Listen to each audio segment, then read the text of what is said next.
Daily. Taste the Daily. ஏன்னா ஒற்றுமையால அடிச்சுக்கிட்டா இருந்தாங்க. யார் காரணம்? யார் இருந்தா? எந்த டிவி? யார் அது? எந்த டிவி? எந்த டிவி? எந்த டிவி என்ன கேட்குறாரு பார்த்தீரா? அவர் ஏதோ ஒரு கேள்வி கேட்டார். என்ன ஒற்றுமை இல்லை? யார் பிரச்சனையை எழுப்புனா? நீங்கள் தான் சொல்லணும். யார் எழுப்புனா? குதர்க்கமாக கேள்வி கேட்குறது. யார் எழுப்புனா? பிரச்சனை யார் செஞ்சா? சொல்லியா? நீர் தானே இப்போ கிளப்புனீர். நீர் தானே சொன்னீர். ஏன் இந்த பிரச்சனை வந்துச்சுன்னா என்ன பிரச்சனை நீர் சொல்லும். டிவி நம்மளை மாட்டி விட்றாங்க பாருங்க. பிரச்சனை என்ன பிரச்சனை சொல்லும். நீர் தானே. ஐயோ நீங்கள் இருங்கய்யா, என்னையும் வாயை போடுங்கிறீங்க. நீர் தானே சொன்னீர் பிரச்சனை. என்ன பிரச்சனை சொல்லும். ஆ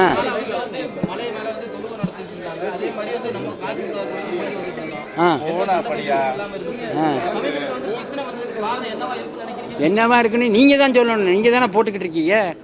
தொழுகை மட்டுமா நடத்தினாங்க? இப்போ என்ன செஞ்சுருக்காங்க? என்ன செஞ்சுருக்காங்க? செய்யலாமா? கீழே ஒரு சைவ கோயில் இருக்கா, மேலே வந்து செய்யலாமா? தொழுகை நடத்திட்டு போட்டோம். வழிபாடை யாரும் குறைச்சி சொல்லல. உங்கள் மாமிசம் சாப்பிட போய் தானே இப்போ பிரச்சனை வந்துருச்சு. அது என்ன கசாப்பு கடையா? சொல்றாரு பாரதியார். பாரதியார் வந்து அண்டி பிழைக்கும் நம்மை ஆடு, அதை ஆதரிக்க வேண்டும்படி பாப்பான்னாரு. திருப்பரங்குன்றம் கோயிலில் போய் ஆடை அறுத்து திங்க வேண்டும் பாப்பா நான் சொல்லியிருக்காரு. சாப்பிடுங்க, சாப்பிட்றவங்கள நான் குறை சொல்லலை. உங்கள் கடையில் வந்து அறுத்து வீட்டில் வந்து செஞ்சு எங்கள் கோயில் மேலே வந்து செய்யக்கூடாது. எல்லாரும் இது மாதிரி செய்யக்கூடாது. தமிழக அரசு இன்னும் எதுவுமே தலையிடாம இருக்கு. அதை பற்றி உங்க கருத்து என்ன? அதெல்லாம் நான் அரசாங்கத்தை பற்றி நான் எதுவும் சொல்றது. அரசு தலையிடணும்ல இந்த மாதிரி சட்டம். அது அரசாங்கம் அரசு தலையிட வேண்டிய நீங்க அங்க போய் கேளுங்க. என்னையே கேட்கக்கூடாது, என்னையே கேட்கக்கூடாது. அப்புறம் அங்க போய் நான் சொல்லி போய் கிளறி விடுவீங்க. சன்னிதானமா இந்த மாதிரி போனதை நீங்க சன்னிதானமா இந்த மாதிரி போனாங்கல்ல, சன்னிதானமா நீங்க என்ன சொல்ல விரும்புறீங்க? நான் வந்து எல்லாம் ஒற்றுமையா இருக்கணும்னு விரும்புறோம். ஒரு மதத்தை வந்து புண்படுத்தும்படி நடக்கக்கூடாதுன்னு. இப்ப எல்லாரும் மனசு புண்பட்டு போச்சுல. ஆமாம், அதெல்லாம் தப்பு தான். அதுக்கு வந்து ஒரு எம்பியை வந்து ஒரு ஒரு மக்களால் தேர்ந்தெடுக்கப்பட்டவர் போய் அங்கே போய் என்ன அதை போய் ஆராய வேண்டியிருக்கு. மாம்சம் சாப்பிட்றது என்ன ஆராய வேண்டியிருக்கு? அவங்க அங்கே கொண்டு போய் சாப்பிட்டாங்க. ஆனால் சன்னிதானமான உங்களை அங்கே வரக்கூடாதுன்னு சொன்னாங்களே, இதை நீங்கள் வந்து எப்படி பார்க்குறீங்க? இது சட்டம் இப்படி போட்டு வாங்குறாரு. நீங்கள் என்ன டிவியா பாலிமரா நல்லா வாங்குவீங்க நீ? சன்னிதானமா என்ன சொல்ல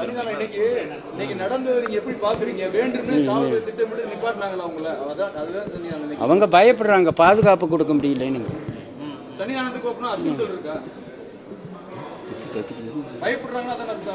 அது நீங்க என்னமோ எடுத்துக்கிடுங்க. அதை நாம எடுத்துக்கணும். ஏன் கேட்டால் எனக்கே இங்கே வந்து ஒரு பையன் வந்து வேலைக்கு சேர்ந்துட்டு என்னை கொலை செய்யவே பார்த்துட்டான். இப்போ 2 மாதத்துக்கு முன்னால் என்னை கொண்டு ஒரு இயக்கத்தில் இருக்கேன்னு சொல்லிட்டு வந்தான். சரி பாவமாக இருக்கானு வேலையில் சேர்த்தேன். அவன் என்னை கொண்டு போய் திருச்சி போகிற வழியில் என்னை கொலை செய்ய முயற்சி பண்ணிட்டான். எதுக்காக வேண்டிங்கன்னா தெரிஞ்சுக்கிடுங்க, அவ்வளோதான். எதுக்காக வேண்டின்னு கேட்டால் அது என்ன ஏதோ தீவிரவாதியாக இருப்பான் போல இருக்குது. அப்புறம் அவனை நான் வேலையை விட்டு தூக்கிட்டேன்.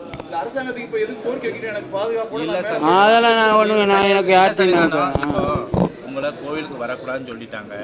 இப்போ நீங்கள் வந்து அரசுக்கு என்ன வேண்டுகோள் வைக்கிறீங்க? நான் அரசாங்கத்துக்கு வேண்டுகோள் வைக்கிறது, அவரவர்கள் சமயத்தில் அவரவர்கள் இருக்கணும். எந்த சமயத்தையும் புண்படுத்தக்கூடாது என்பதுதான் அரசுக்கு கோரிக்கை. மீண்டும் கோவிலுக்கு போகணும், மீண்டும் நீங்கள் கோயிலில் போய் தரிசனம் செய்ய போகணுமே, அது தரிசனம் செய்ய அது போகலாம். போய்க்கிறேன் நாளைக்கு அதெல்லாம் நியாயம் கேட்குறேன். அனுமதி நியாயம் கேட்குறேன். எங்கேனாலும் போகணும் இல்லை, கோயிலுக்கு தான் போகணும். பார்த்தீங்களா, எங்கேனாலும் போகணும். அதை வச்சு ஒரு நாளைக்கு ஒரு பட்டிமன்றம் உங்களுடைய அறிவுரை என்ன?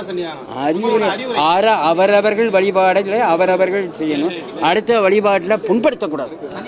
இப்போ அவங்க வந்து அங்கே அசைவம் சாப்பிட போய் தானே மற்ற நம்ம சமயத்தவர்கள் வருத்தப்படுறாங்க. அதை அவங்க செஞ்சுருக்க வேண்டாம்ல. அவரோட தொழுகை நடத்திட்டு போட்டோம், நமாஸ் பண்ணிட்டு போட்டோம். இது மாதிரி செய்யக்கூடாது. இவ்வளோ வருஷமாக அது நடக்காமல் இப்போ செஞ்சதுனால தானே அது எல்லா மனசையும் புண்படுத்திடுச்சு. அறநிலையத்துறை இதுக்கு ஏதாவது நடவடிக்கை எடுத்தாங்களா சார்? அது அவங்க எடுக்கணும், அது நம்ம சொல்ல முடியாது. சம்பந்தமா அறநிலையத்துறை எந்த ஒரு நடவடிக்கை எடுத்த மாதிரி தெரியல சார். நமக்கு அவருக்கும் சேகர் பாபுன்னு போய் நம்மள்ட்ட பெஸ்ட் ஃப்ரெண்டாக இருக்காரு, அதை கலைக்க பார்க்குறேன். நண்பர்ன்ற முறையில் நிறைய பேர் பாராட்டி இருக்கிறீங்க. இந்த விஷயத்தில் அவரை நீங்கள் தொடர்பு கொண்டு நிறைய பேசணும். நீர் என்ன எந்த கட்சி எந்த இதுயா என்னடா இப்படி கேட்டுவிட்டு அங்கே போய் அப்படி சொல்லுவார். நண்பர் வேற ஆன்மீக வேற. இதுவரை அரசு இதுவரை எந்த ஒரு வாய் திறக்காம இருக்கு. நீங்க போய் அங்க போய் கேளுங்க. ஒரு சன்னிதானமா இந்து மனதுகளை புண்படுத்துற மாதிரி நடந்துக்கிறதுக்கு நீங்க ஒரு சன்னிதானமா அரசுக்கு வேண்டுகோள் வைக்கிறீங்களா? வேண்டுகோள் வச்சுட்டேன். அது சம்பந்தமா கொஞ்சம் தெளிவா சொல்லிட்டீங்கன்னு எல்லா டிவிலையும் போவோம். அதுக்குதான் எப்படி கோர்ட் வாங்குது. அரசுக்கு ஒரு வேண்டுகோள் என்ன சொல்லிட்டேன்ல, எல்லா மதமும் இது பண்ண அங்கே பேசாமல் என்ன பண்ணணும், இவங்க தடவை போட்டுறணும், தடை பண்ணணும். இனிமேல் வந்து வழிபாடு மட்டும்தான் நடத்தணும், இது மாதிரி எல்லாம் செய்யக்கூடாதுன்னு அரசு தடை விதிக்கணும். பாதகம் செய்பவரை கண்டால் நாம் பயம் கொள்ளலாகாது பாப்பா. மோதி மிதித்து விடு பாப்பா, அவர் முகத்தில் உமிழ்ந்து விடு பாப்பா. அண்மை செய்திகளை உடனுக்குடன் தெரிந்து கொள்ள இணைந்திருங்கள் எம் நாடு தொலைக்காட்சியுடன்.